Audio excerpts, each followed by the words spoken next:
తాకట్లో ఉన్న మీ బంగారాన్ని విడిపించి ఆ రోజు ఆన్లైన్ రేటుకి కొంటాం. Sharma gold company.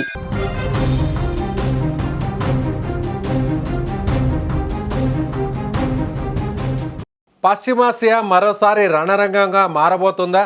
అగ్రరాజ్యం అమెరికా మరియు ఇరాన్ మధ్య వైరం తారాస్థాయికి చేరిందా అంటే అవుననే సంకేతాలు వెలువడుతున్నాయి. అమెరికా అధ్యక్షుడు డొనాల్డ్ ట్రంప్ తీసుకుంటున్న కఠిన నిర్ణయాలు, ఆంక్షల పర్వానికి ఇరాన్ తీవ్రంగా స్పందించింది.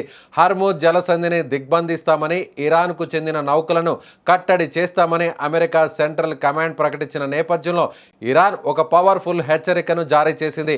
మా జోలికొస్తే పర్షియన్ గల్ఫ్ రేవులను దిగ్బంధిస్తాం, లేపేస్తాం అంటూ Iran Revolutionary Guards Corps IRGC చేసిన వ్యాఖ్యలు ప్రపంచ దేశాలను ఇప్పుడు ఉలిక్కి పడేలా చేస్తున్నాయి. అంతర్జాతీయ జలాల్లో స్వేచ్ఛ నౌకాయానానికి అమెరికా అడ్డు తగలడం సముద్రపు దొంగతనంతో సమానమని ఇరాన్ మండిపడుతుంది. తమ భద్రతకు ఏ చిన్న ముప్పు వాటిల్లినా ఆ ప్రాంతంలోని సముద్ర భద్రత మొత్తం ప్రమాదంలో పడుతుందని హెచ్చరించింది.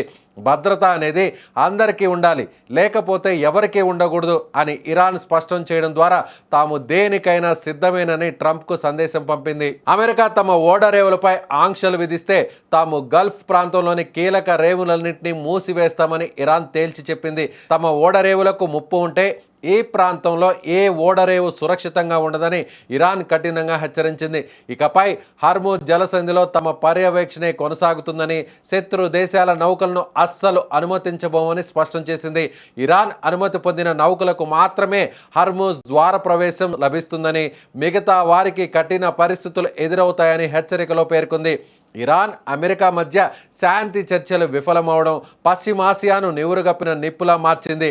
ఇప్పటికే 7 ఏళ్ల విరామం తర్వాత భారతదేశానికి ఇరాన్ చమురు నౌకలు చేరుకుంటున్న వేళ హర్మూజ్ జలసంధి వద్ద నెలకొన్న ఈ ఉద్రిక్తతలు వాణిజ్య మార్గాలను ప్రమాదంలో పడేస్తున్నాయి.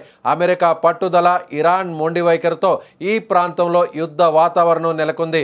ఏ క్షణాన ఏం జరుగుతుందో తెలియని అయోమయ స్థితిలో ప్రపంచ మార్కెట్లు ఉన్నాయి. మొత్తానికి ట్రంప్ తీసుకునే తదుపరి నిర్ణయం ఈ ప్రాంతంలో శాంతిని కలిగిస్తుందా లేక రణ క్షేత్రాన్ని సృష్టిస్తుందా అన్నది వేచి చూడాలి. ఇరాన్ హెచ్చరికలతో గల్ఫ్ గడ్డపై ఇప్పుడు భయంకరమైన నిశ్శబ్దం రాజ్యమేలుతోంది.